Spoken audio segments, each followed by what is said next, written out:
So, hello guys. My iPhone is very worst in performance na po. So, I chose to buy a new phone. So, this is Redmi A5. So, come on, let's unbox. Tadang!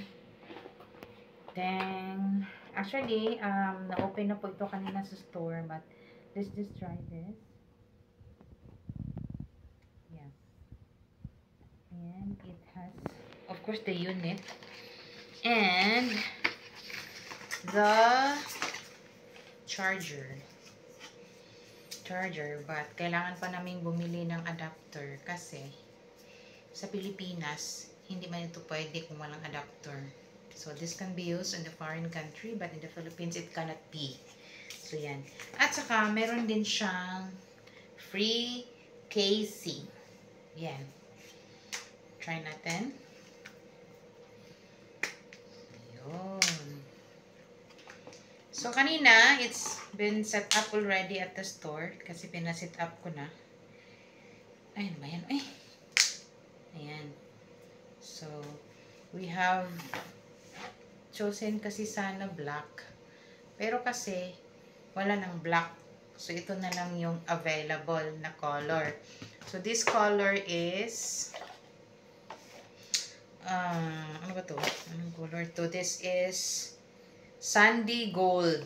So, this is Redmi A5 Sandy Gold 4 GB RAM and 128 GB ROM. So, ang price pala nito guys is higher than 64 GB kasi meron din silang 64 GB but hindi naman ganun kalakihan yung difference ng 64 GB and 128 GB kaya ito na lang ang binili ko po na unit 128 GB.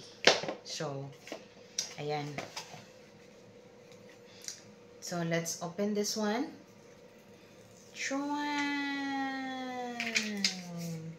Redmi. And install update to keep device running. So, install na natin. Ay, hindi pa pala nakakonect. I-connect muna natin guys. Sige na muna. Dali lang. Wait lang i-connect muna natin Wait lang. Kasi kailangan nating update. So, yung Wi-Fi, connect natin sa internet. Wait lang. Ayan, connected na siya. Ayan. So, connected na po siya. So, kailangan nating i-update yung kanyang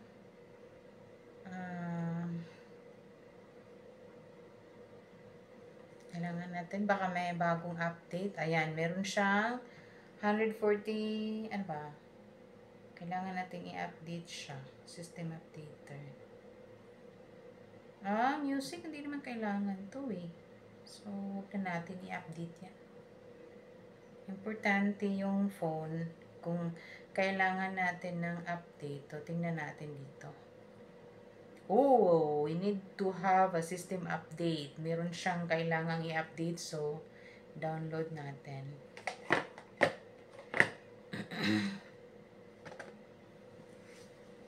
This is, this Redmi A5 po guys, ay hindi siya pwede for gaming purposes. So, talagang mga basic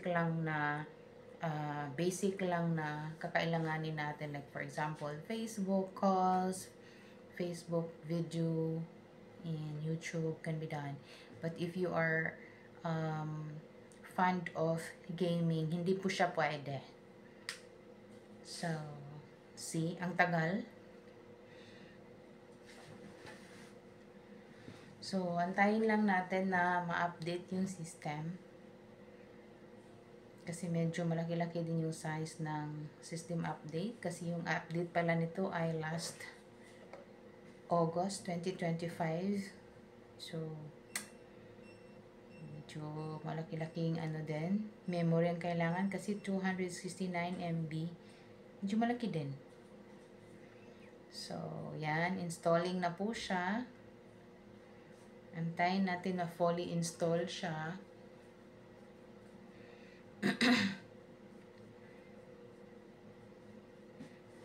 Ang camera naman po dito guys is clear naman po. It's very clear talaga. Ito. I also bought before Redmi A3. Maganda din naman yung performance. Matagal malobat. Ayan. Ayan lang, pang ano lang talaga siya. Facebook, Instagram, YouTube, but not for gaming purposes. At saka, ang mura lang din dito, guys. Ang mura lang din ng phone na ito. At saka, maganda din yung kanyang pixel ng camera. This Redmi A5 is 32 megapixel. So, maganda-ganda na rin yung kanyang kuha.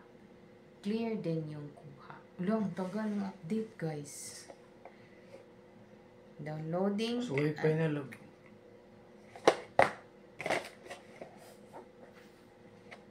Ang tagal, guys.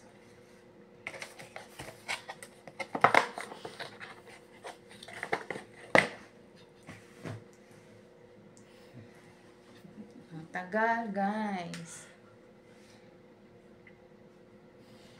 Hala, ang tagal niyang download. Sa signal yata ng yan, wifi.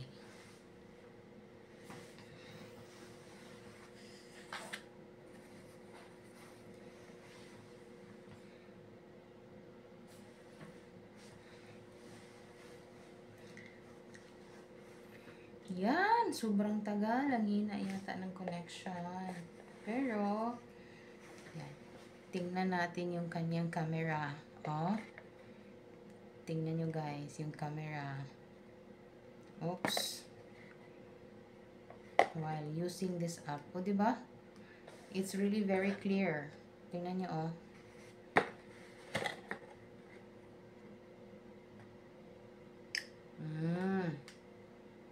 See? It's really clear. Again. Try ko. Yung aking kamay. Diba? Very clear. Ayan. Sa video, tingnan natin ang video. Oh. Clear na clear din ang kanyang video. Ayan. So, kaya ito yung napili ko. Hindi siya katulad ng ibang cellphone na masyadong mahal. Pero kasi may purpose ako kung bakit ko to binili. Dahil kakailangan ko siya na hindi naman ganon ka-high and new requirement ng kailangan ko. Kaya this is really helpful. The Redmi A5. Oh, this is good for Christmas gift. If you think of giving Christmas gifts to your loved ones, you can choose the Redmi A5. So, yun na muna guys, habang pinagpatuloy natin yung kanyang system update and download and installation. So, that's it for now. Bye! Thanks for watching!